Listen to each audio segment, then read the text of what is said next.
Welcome, everyone, to the front porch. I'd like to welcome today's guest, Dillon Baird from RepMove. Dillon, welcome to the front porch. Hello, thanks for having me. Let's start with the basics. Who are you? Where are you from? And what is your favorite thing to add to a soda slash cola slash pop slash whatever you want to call it? Or first, what do you want to call it? Um, soda. I would say I call it soda for sure. Okay. Yeah, but if I add something to it, I don't drink, so I'm pretty boring. But I don't have an answer for you. Yeah, We're off to a great start. I don't drink a lot of soda. I was gonna say when I do a soda, I like to mix in some Dr Pepper, and then I found out that if you add a little bit of root beer and a little bit of orange soda to the top of a Dr Pepper, it makes for a really good little flavor. Oh yeah, I mean I'll do a cherry Coke or orange, Coke, but not Yeah, mixing it myself. I'll tell you that. yeah. Okay, so we skipped the first two questions. Who are you and where are you from? Uh, I'm Dillon Baird with RepMove, originally from Illinois, where you're at, which we caught up on our first call, and then have kind of lived all over the place. Grew up in Arizona, and then lived in Colorado for a period of time, and now I am in Omaha, Nebraska. All right, a fellow mover arounder guy. You got it. You got it. All right, let's go back to childhood. Everyone asks kids like, "Hey, what do you want to be when you grow up?" What's the first thing that you can remember telling people that you wanted to be? I would say I've always wanted to race dirt bikes. I had dirt bikes growing up, and injured myself too many times, and mom took those away. But that was my aspiration in life was to be a big dirt bike rider. But yeah, All right, how close did you get? It sounded like you did a not very decent close. amount of it, but Not very close. I was probably I think about eighth grade. I broke both my wrists and my eye socket, and mom was like, "No." But then she got me a four wheeler, which was even more dangerous. So okay, yeah. There's some mixed signals there from mom. yeah, you got it. What were you trying to? What were you attempting when you broke everything? I was at my buddy's house, and we were in the front yard, and he lived in the middle of the desert in Arizona, and I didn't have a helmet on, and um, yeah, can't tell you, I was knocked out. That is one of those problems with head trauma is you do forget what happened there. Probably explains a lot about me. All right, so obviously you're not a professional dirt bike rider. What was kind of the next transition for you? What did you want to be after that? I started working when I was about 14 years old, and uh, just raised by mom, and so started working early on, and full time, and I've just been working my whole life. I haven't stopped yet, so don't have a clear answer. Just my life has taken me on the path that I'm on. So What was that first job? I worked at a golf course. So I worked at a golf course in Arizona when I was 14 years old, cleaning golf carts. And I worked in the golf business for a long period of time, and that's actually how I got into sales. A member at one of the courses I worked at gave me a sales job. Okay, I could see that coming into Plenty of play. other jobs during that time period as well. Okay, let's talk about some of that sales, that trip into sales. Like, why did he decide like, hey, this guy seems like a salesperson? I don't know. I'll tell you how I met this guy is he was a member at the course I worked at. I caddied and worked outside and did all kinds of stuff, kind of a jack of all trades. And uh, I knew him well, and very wealthy guy. And he came in with his rangefinder one day, and the 9-volt battery had broken off of it. And he came up to me, and he was with his friends, and he looked at me, and he saw the 9-volt battery was broken off of it, and he was like, "Hey, can you solder this back on for me?" And I was probably 18, 19 years old at this time. I looked down at it and looked up at him. I was like, "How much money do you have?" And then so since that day, we kind of became great friends. And a couple of years down the road, caddying for him, he just told me I was full of shit and I should get into sales, and offered me a job to come out to Colorado, where I did get into construction and oil field sales. Okay, well now I'm just curious. Did he replace the 9 volt, or did you solder it, or what happened Of there? course I did. All right, Of course I did. all right. So you just pack up and say like, yeah, all right, I can move states. I got a job. Let's go. Well, I actually ended up taking a job in Jackson Hole, Wyoming, another golf job. So I went to get Jackson Hole for about 10 months and got engaged to my wife when I was up there, and then decided that I didn't want to work in the golf business anymore. It was about, 7 days a week, holidays, all that fun stuff. So I got into sales, which is 7 days a week and holidays and all that fun stuff. I was going to say, you seem to have, done this wrong if you were trying to avoid that. 100%. Okay, so you knew your wife before you went to Wyoming, though. Correct. Okay, that would have been an amazing, like, hey, I went to 10 months, found Yeah, a yeah, woman, yeah. proposed, and I'd then be we on some decided kind to of leave. show or something like that, like Married in 10 Months in Jackson Hole, some reality show. Yeah, I could see that one. We might be able to make some money.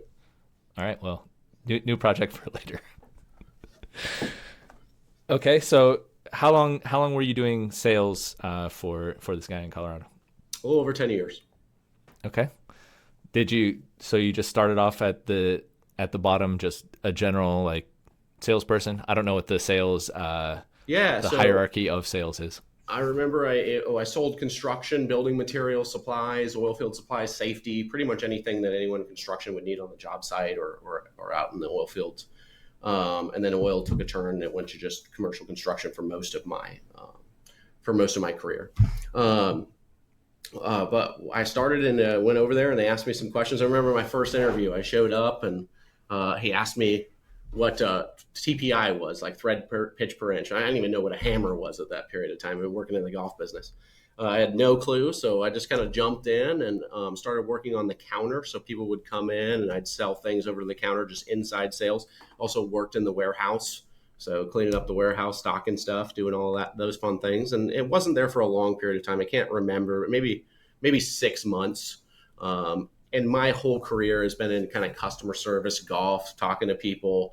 And so I kind of gravitated towards, chatting with everyone that came in. And so they noticed that and they were like, get this guy in a truck and get him out of here. So they threw me out in the field and got my Excel sheet of accounts and he went off and did my thing.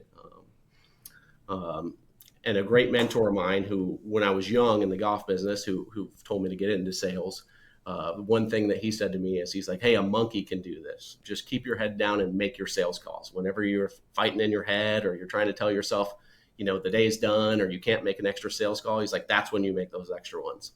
And so I kind of always had that mentality and going out in the field and just working all day and working my whole life and just grind and make as many sales calls as I could. And it made me very productive and very successful in what I did. Yeah, I was gonna say that sounds a lot like what was it, like Muhammad Ali had this thing about like he doesn't start counting his exercises until he's already like hit that wall basically. Oh yeah, I don't know that one. Yeah, I like that. It's like Yeah, once you're tired, then you start counting. yeah, Otherwise, yeah. it doesn't count. That's cool. All right, so you're doing this. I can already kind of see a little bit of why you would want to start RepMove if you are working off of spreadsheets on a mobile device. Does not sound very fun. So how do you get to the point where you are deciding to do your own thing and start RepMove? You know, I'm a everything happens for a reason kind of guy. How I started it is, I was out in the field. I had this stuff. I had a couple apps. I was using the notes on my iPhone. I was using my email. I was using a notebook, pen and paper. We had a very old system where you could enter everything, so there wasn't really a CRM component to it. Also used Salesforce for a period of time as well.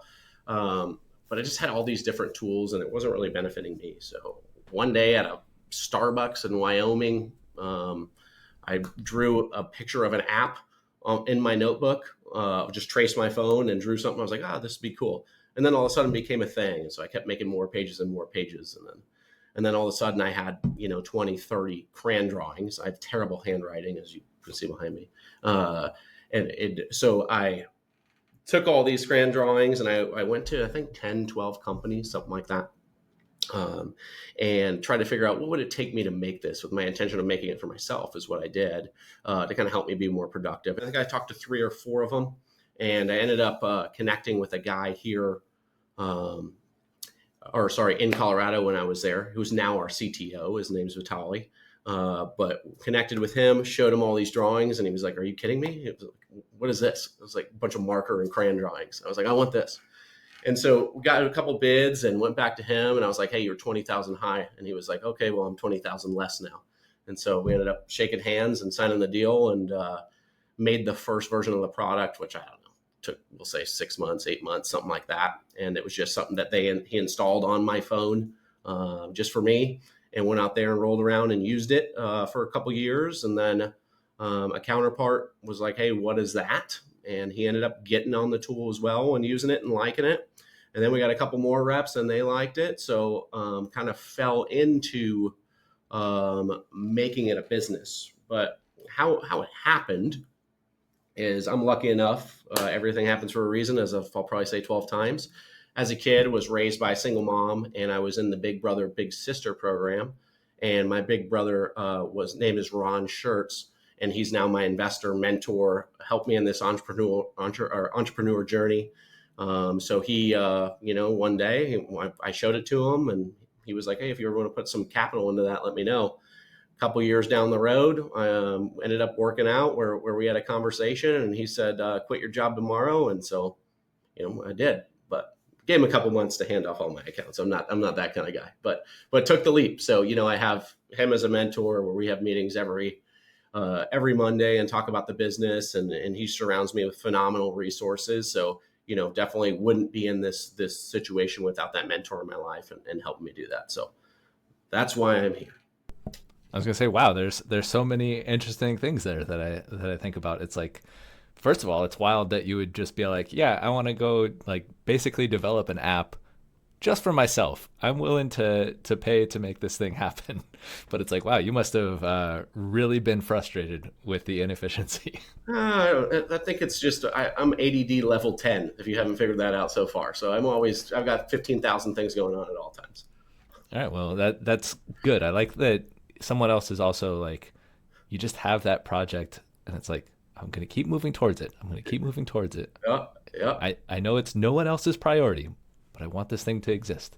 Totally. And now it's so fun working with all these sales reps and different sales teams. And I travel a lot and do ride-alongs with sales reps and sit in sales meetings. And we constantly evolve the tool based off of how the reps are using it, how the sales teams are using it. I mean, we're building it with our partners as we go. So it's a lot of fun, a journey. I'm super happy I jumped off the cliff and took it, because we're having a blast.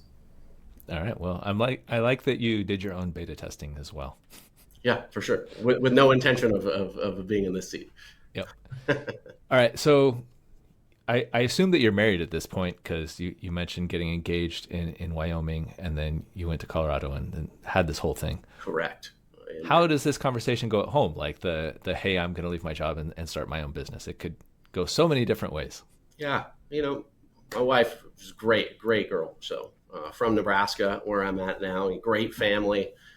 She's phenomenal. She kind of, takes care of everything at home to kind of let me go on this journey and do what I'm doing today. But before that period, I was 8 years as a 100% commission sales rep. So, risk is my best friend. So, grew up as a risk taker with the things I did. And, I love risk. It's my favorite thing. Like if there's an opportunity to go try that, right, and try to turn it into something, I'm going to do that. Right. So, at home. So she already knew what she was getting into. She's like, oh yeah, she completely supported me in the decision, and I definitely could not. We have 3 kids as well, so I definitely could not have done it without her. And still, to this day, she's my biggest support system and letting me do all of this, keeping me in line. We'll say, All right, well that makes it a little bit easier to make that transition. Also, having that guy say like, hey, if you need money to make this happen.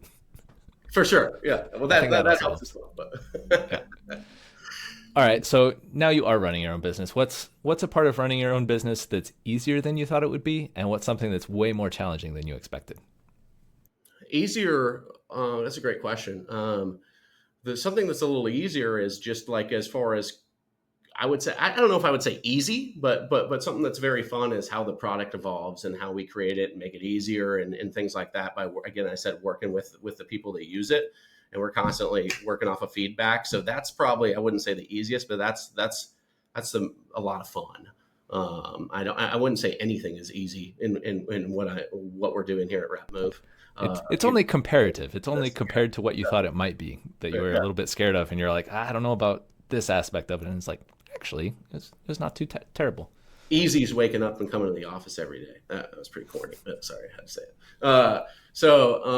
but a hard thing I would say is just managing the team and building a team at the point we're at. So we're adding employees on and building out the sales side and the customer success side and the dev side, and just putting all the pieces together and managing that, and then building process, which is what it's all about, and then making that process work, and then also working with the employees and making sure everybody enjoys what they're doing and they understand what their role is and what they are doing. So managing the people and building the structure of the business, I would say, consumes most of the time. Awesome.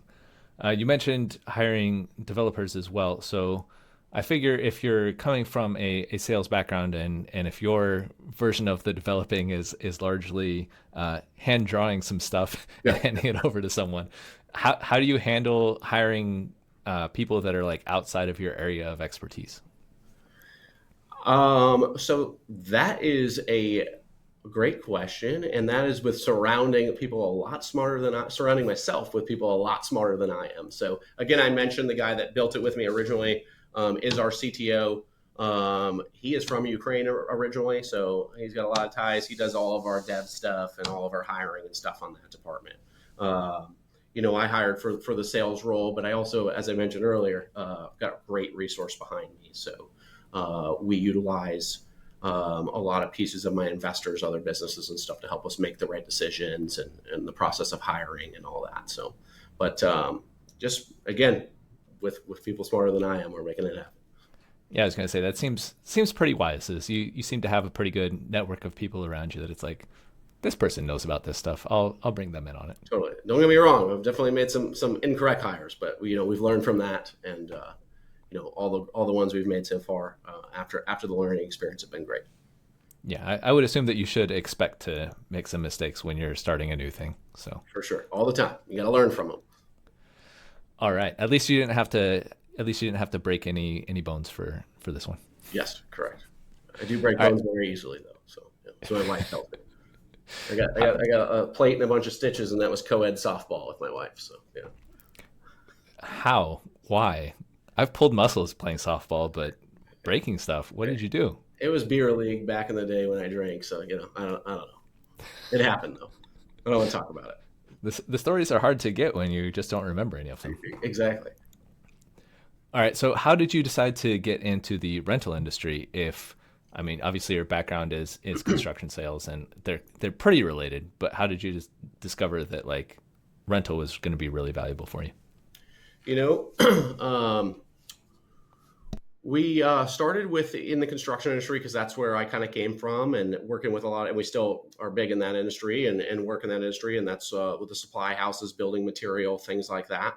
And in that role, you're out calling on the same exact people that the equipment rental reps are calling on. So we're calling on centralized purchasing in the job site for those companies that are purchasing for all locations, or we're calling on the soup or someone on the job site, and seemed to be a perfect fit for equipment rental. And then we just kind of got a couple. We started working with a guy who's a great friend of mine now named Elliot Vigil. And Elliot, I found him on LinkedIn years ago. I don't know, 3 years ago maybe. He's an amazing man, has helped us a lot in our business as well. But kind of got connected with him and found him posting stuff about construction online, and we met for a coffee, and that kind of kicked off our relationship. And then he pointed us in the direction of, hey, those same things are here in the equipment rental industry.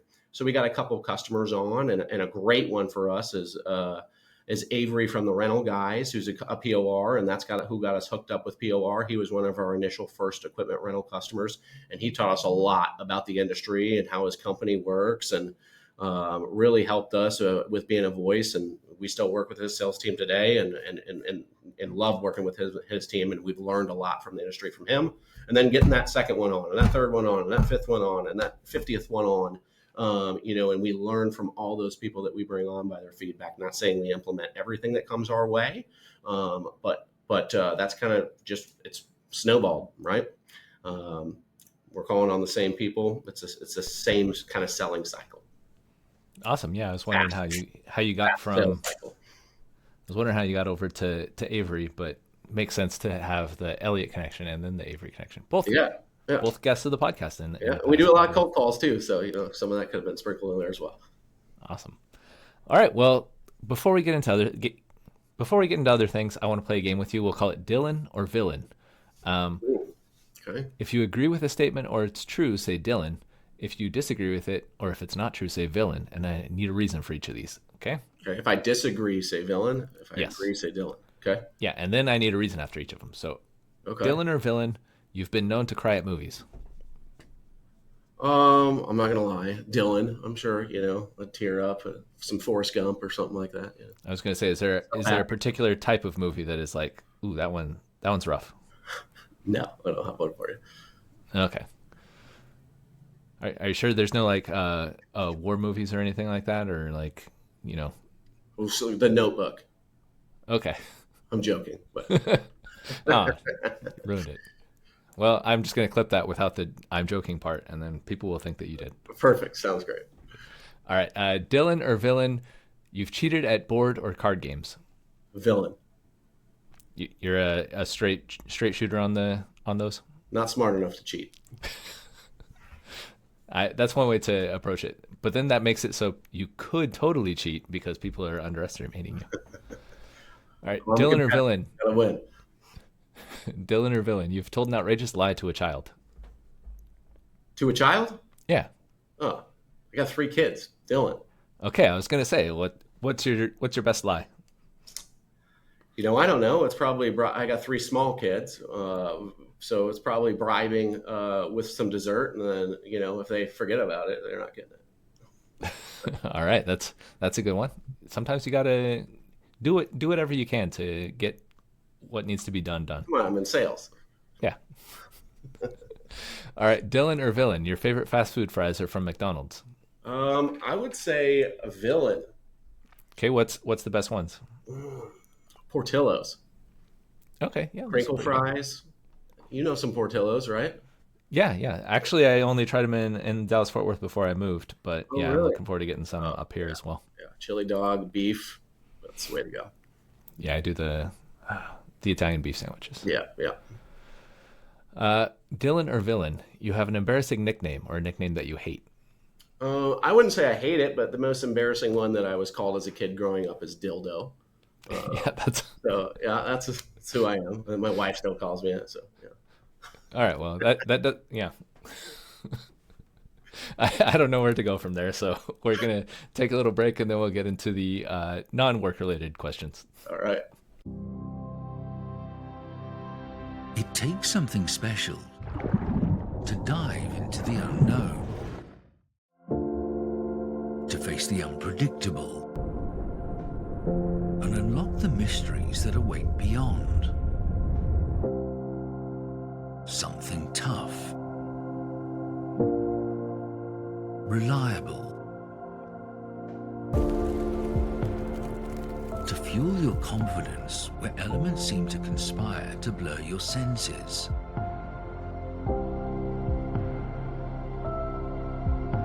An unwavering ally, relentlessly field tested by the pioneers who ventured there before. It was constantly perfected over time for those who push their limits always further and shine an ever new light on our world.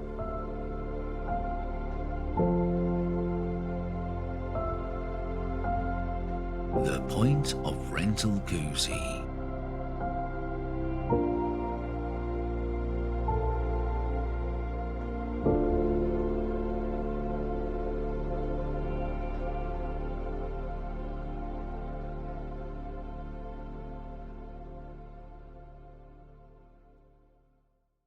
All right. Now, you talked about being into golf. How into golfing were you? Were you a player or just like is that just the place you worked?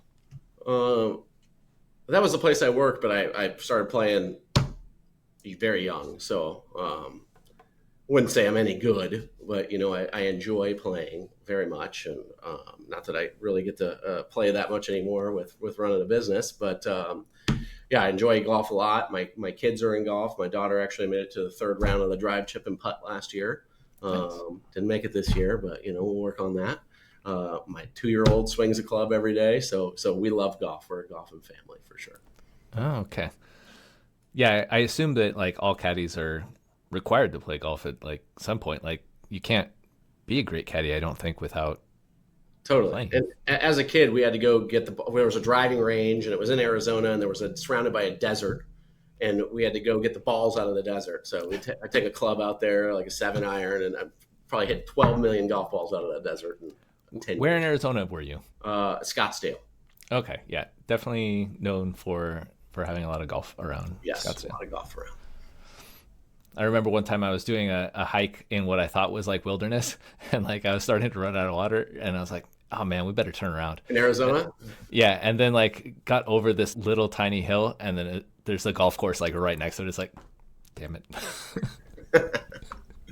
felt so stupid. Have you played any courses that I'd be familiar with as a casual sports fan? I know there's like a tour stop in Scottsdale. Did you ever play? Oh, yeah. The where the waste management is, the Yeah. TPC Scottsdale? Yeah, of course. Played that a couple times.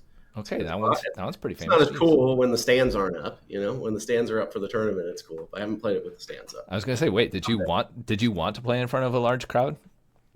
You can go play like the week before for 10 times as much with the stands up and get the whole atmosphere. But no, I don't want to play in front of a large crowd. Yeah. Okay, I was gonna say maybe you like it because you're into risk, but yeah, that seems I mean, I'm okay with it. Put me out there, I'll swing it, but someone's going to get hit. I'll tell you that. yeah. That's what would happen if I were golfing as well. All right. You mentioned earlier, honestly, that you have an incremental approach to growing your business and just like life in general. It sounds like just trying to make today slightly better than yesterday, every day. So, how did you come to the conclusion that this was the way to go? Was it like your entire life you've always felt that way, or did you try any other techniques, or is it I don't know. just kind of a thing you fall into? When I was in sales, the phone would ring all day, every day. And was putting out a lot of fires and just taking care of my customers, and that came with a lot. I don't want to say anxiety, but anxiety, right? To do things, and then when I left and started this business, I stopped drinking, and I got a great book called the Subtle Art of Not Giving a Beep. And that book kind of taught me to just like take things day by day and make every day better than the last. And also my mentor, I mentioned, Ron Schertz, is a big proponent of just keeping me on path and just we're trying to hit singles all day. We're not trying to hit that home run every day. Just keep hitting singles and keep rounding the bases and we'll make it. Or the other analogy is keep sharpening the axe and swinging it, right? So that's kind of the mentality I take is, having a task list, my most important tasks of the day, make sure I'm knocking out those tasks every day. And otherwise the day can just fill up with minutia and you get nothing accomplished. So I'd say just by learning from the successful people around me and how they do things is how I've learned to take the approach so far. And it's constantly evolving. I'm an audiobook guy. I'm always listening to books and always listening to stuff and just taking little gems that I think can adapt to my day in the way myself and everyone here at RepMove, we can do things. Yeah, for sure. I think that's super important to realize that like when you're getting in your own head, it's like almost no one actually cares about what you're doing nearly as much. Totally, right? They're all pretty much everyone's focused on themselves and You're their your needs. worst enemy. Yeah. All right, we also talked a lot about travel. You mentioned obviously earlier that you're traveling a lot for work, as one would imagine. Let's take money out of it. Obviously, a trip where you cemented a huge deal is going to be one of your favorites, I think. What's the best business trip that you've been on? Well, I would say with a great customer of ours called Taylor, is one of my favorite stops to go visit. It's in Mississippi. They're in the equipment world, but it's an amazing time. You go out there, just the hospitality, the food, they take care of you. It's an unbelievable place to go visit. I've been lucky enough to go there a couple times now. Fishing in ponds, shooting shotguns. So it's unbelievable, the atmosphere and how they invite you. That's my favorite trip. Whenever they have me down, I'm booking that ticket that day. Awesome. So are you a big fishing and hunting guy normally, or is it when invited, I'm always excited for it? I do. I fish and hunt, so I'm excited to be in Nebraska. Get a little bit more of that done, hopefully. Okay. Interesting. Yeah, I don't know a ton about Nebraska. It's really all I know is corn and corn huskers. Yeah, there you go. Right. But yeah, I could see that there probably is stuff to hunt and fish and all that kind of stuff. Oh yeah, oh yeah. There's all kinds of they love that corn and beans and things like that. So there's plenty of deer out here. Yep. So has there ever been a trip where you're like, what am I doing here? As far as a work trip goes, Yeah, it can be either as at RepMove or like prior to that, or where you're just like, no, this isn't it. Obviously, don't name the company or whoever you were visiting. yeah. There has been a couple trade shows that early on. Okay, there you go. You sparked something. I had to dig deep for that. There was a couple trade shows early on that I went to because I thought I knew who my customer was, and I was trying to go, and I would just stand there, and it was completely not a fit. So again, we won't go into details on it, but those were some kind of embarrassing situations. But you don't know until you figure it out. Yeah, and you learned the lesson of like finding your ideal customer profile and really finding the right trade shows to be at. Correct. So at least you learned something. Yeah, there you go. All right, how do you handle travel when it comes to your family? I know it's challenging overall, but once you have kids, I know my daughter gets upset when I go places without bringing her. Have you found a way to get them to not be happy you're leaving, but maybe they can chill out about you traveling? They got mom. They're good. So, and that's why we're here in Nebraska now is she's got her parents are great and got a lot of family to help out where I don't know how she does it, but yeah, she understands what we're doing right now and what our mission is. And so yeah, the kids are sad to see me go, but I always bring something back. So, I think they're looking forward to the gift more than they are to seeing me. I think that is a good tip is always make sure that you're bringing something back so they have Bride. That to look forward to. Yes, 100%. All right. Do you have any questions for me? You get exactly one. Yeah. We talked about last time that small world that you're living in Washington, Illinois, and my grandparents lived in Washington, Illinois, and I would go back there as a kid all the time. So, what made you move to Washington, Illinois? So I have a buddy who actually has been on the podcast as well, Brad Neep. He works for American Rental, or he owns American Rental, which is in Morton. So I was looking up for places, and he was mentioning like Morton's good. Also, Washington's a good place to live as well. So just exploring the area. I kind of like that it's a small town, but it's also close enough to at least a town that has minor league sports, because I'm a sports fan. You can see I'm wearing a minor league baseball cap. Yeah, it's just a good size place. And then also Texas, too hot. And it's only going to get hotter. So it's like, I would like to not die all the time. Last year, I think we had it felt like 2 straight months of 100 plus degrees. It's like, no, that's not it. Oh yeah, in Texas. It's humid there too, right? Yeah, it's humid here. Thanks. I learned about corn sweat recently, and it's like I feel like I should have heard about this before. It's not cool. But I think over the last couple of days, it's been in like the mid 70s, and it's July, so it's like, yeah, I could live with that. That's beautiful. Nice. All right. Before we go into the 5 important questions, I need you to give me a top 5 list in a segment we'll call Gimme 5. Now, it seems like not everyone knows the rules of a good top 5. You need to start at number 5 and work your way up to number 1, because once you tell me your best, whatever it is, then the rest of the list doesn't matter quite so much. So they got to be in order, huh? Yeah. So I hear you have a top 5 books for people to listen to / read, gain some knowledge from. And these are audio books. Okay. So all right. I'm listening to books. I don't know if I can read. So, But yeah, right, so let's start with number 5. Awesome. Big book guy. Listening to those all the time in whatever space I have. So I made a little list here for you. We're going to go with one that I love called The Alchemist. That's going to be top 5. We'll call it 5, but that's a great book. Okay. What's The Alchemist about? Why is it great? It's a story that relates to sales, but it's kind of a non-fictional play on it. And it just has this guy going through this journey and kind of failing and winning and kind of getting where he's going at the end. So it's a great book, one that I love. Okay. What's number 4? We're going to go with The Way of the Wolf. That's the Wolf of Wall Street play. It's that Jordan Belfort guy, and just kind of teaches you how to, and there's gems in there. Again, all the books I listen to, I take little snippets from. Not that I like every single piece of it, but that's a book about straight line selling. So it helps us on the phone with selling, on how to keep people on the phone, and got a lot of great things that we've implemented today from that. Okay, so it's not about actual wolves. Nothing about wolves. Okay. No. All right, number 3. The Cold Start Problem. So The Cold Start Problem is a book. I've listened to that thing 3, 4, 5 times. And it's about adding network effects to your product. So it's about just creating a way for your product to grow from other users and referrals, and creating the product basically gets stronger as more users get on. So it's been a really cool book. I haven't listened to it in a while. This reminded me I should probably go back and listen to it again. Yeah, I was going to say, I kind of want to check that one out. It's a good one. All right, number 2.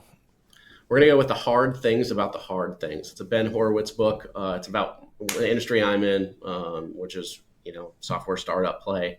And it's a really cool book. It's real. It tells about the things that are going on, the good, the bad, the ugly. And it's a fun book. I like it a lot. All right. Well, we like fun books around here, so good. Yeah. All right. But something has to be better than that, because that was only number 2. So what's number 1? My favorite, I can't tell you how many times I've listened to it. It's called The $1 Trillion Coach, and it's about Bill Campbell's life. And Bill Campbell was a high school football coach, and then amazing man, it seems like in the book. I didn't know him, and then he became a CEO of some very large businesses, and ended up working for some VC firms, and coaching CEOs in tech companies, like the guys who started Google and things like that. But just who he is as a person, and he's just a normal person, and it's great. I love it. So it taught me a lot of things about leadership and making sure you're taking care of the people who are helping you get there. It's a great book by putting your employees first, essentially. Awesome. All right. Well, thank you. I'll have to go check some of those out, whether it's audio or old school reading, like words on a page. Hey, you do that yourself. Yep. All right. Well, now it's time to get into the 5 important questions. 5 important questions. 5 important questions. 5 important questions. It's our last segment of this, so let's go ahead and get into it. I'm sorry I wasted so much time with the unimportant questions. But number 1, what would you say is your greatest success in life? My greatest success in life, I would say, I got to say this in case she watches it, without getting married to my wife, right? I would say it's starting this business, just jumping off the cliff and having the opportunity with the people surrounding me to be able to do this and take this journey. It's just, so much fun. So I'm glad that looking back, down the road, I'm not being like, why didn't I not do that? So that's probably my greatest success so far. Yeah, I was going to say that's a pretty good one. I feel like, the marriage thing, you have to say it. It's like lots of people get married though. And it's like to actually build a business where you're actually able to employ people and like bring a whole bunch of other people into it does seem pretty fulfilling. All right. Number 2, what is your greatest fear? My greatest fear used to be a crazy daredevil and do cliff jumping and all that stuff, which I'll still jump off something, but like roller coasters, I can't do it. Or water slides, like I just can't do it anymore. I don't know. So I would probably say like going fast on something like that is something I don't enjoy. Interesting. Is that just like the accumulation of all of the bad experiences, or is it a thing is like, I think now that you're older, you have, people to be responsible for and whatnot, or? I don't think it's a mental fear. Maybe I have some of those, but I don't have one that jumps out at me. It's kind of not the person I am. Just second by second, robot. But I would say, it's something I don't enjoy. So whenever I'm going up there, I'm like, I still go down the water slides with my kid and stuff like that. But I'm always like, I'm going to hate this. Interesting. Okay. If you could tell first day in the industry, Dillon, one piece of advice, what would you tell him? Oh, to myself. Yep. Just understand that it's going to take a while and you're going to have to figure it out, right? And the greatest thing I said earlier was just that someone told me, my investor told me about a year ago, and it stuck with me, is just keep hitting singles, right? Just keep getting those small wins and build and build and build and network, and eventually should work out. But that's what I would tell myself. I think in the beginning I was, it's going to be this, it's going to be great, and there's a lot of hard work that goes into that. So yep. Just keep moving those people around the bases. Yeah. All right. What's your most embarrassing moment in the industry? So I would say early on, what we call Flintstoning is, I'd be doing early on doing product demos. I'd be doing something, and then the customer would ask, "Oh, how do you do that?" And I'd be like, and then try to figure out how to do it real quick, or the product wouldn't work. But eventually, you get good at working through when those bugs happen and moving on to something else. But I would say there's been plenty of times that I have been embarrassed, and I still, to this day, if something doesn't happen correct when I'm on a demo, I'm on the phone yelling at my CTO in 2 seconds. I was going to say, are you, it sounds like you've become really good at adapting. I know that I would be like, all right, I know how to do exactly what I want to do. If you ask a question and try to change it, it's going to take a while to figure out what's happening. Please don't look at me while I'm doing that. Yeah, exactly. Okay, well, I'm sorry you've been sentenced to death, as now having those moments during a demo is now a capital offense, which probably a lot of people are going to die. Yeah, for sure. But what's your last meal and why?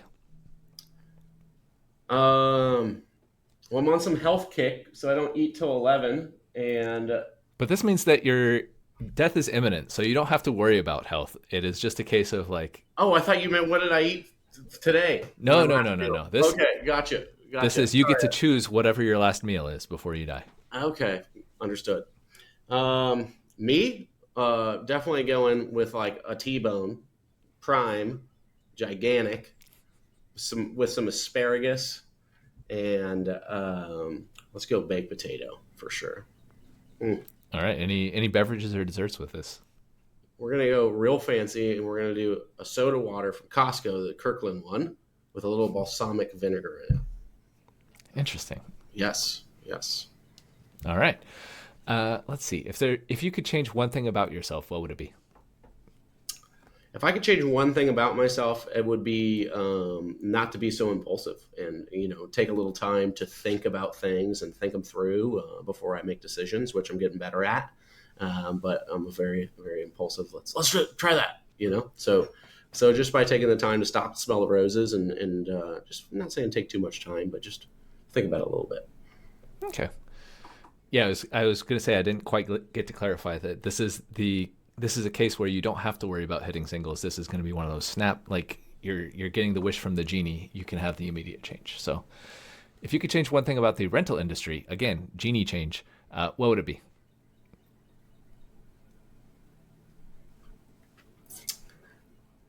It would be for all rental houses to have outside sales reps. That would be phenomenal. That's what I would change. So, all right, I'm new to the rental industry, and the people have been great, and it seems like it's really tech forward, and people wanting to grow and wanting to give their team tools. So it's been a great industry to be a part of.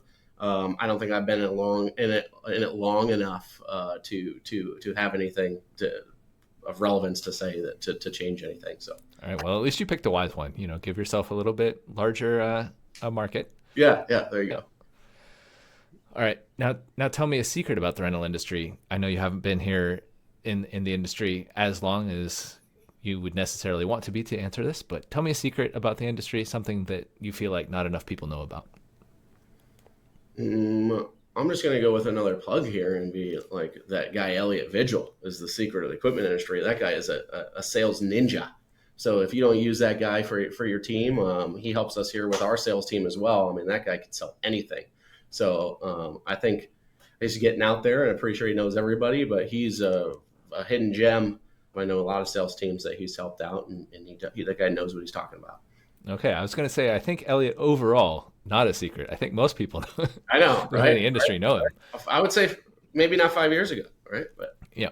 he's I was done a also great gonna. job. I He's was done a also great like, job. well, maybe the actual like value that you get from interacting with him, that is more of the secret, because Well, not I as just say that for the 7 people that don't know him now. They know him now. Everyone knows him. perfect.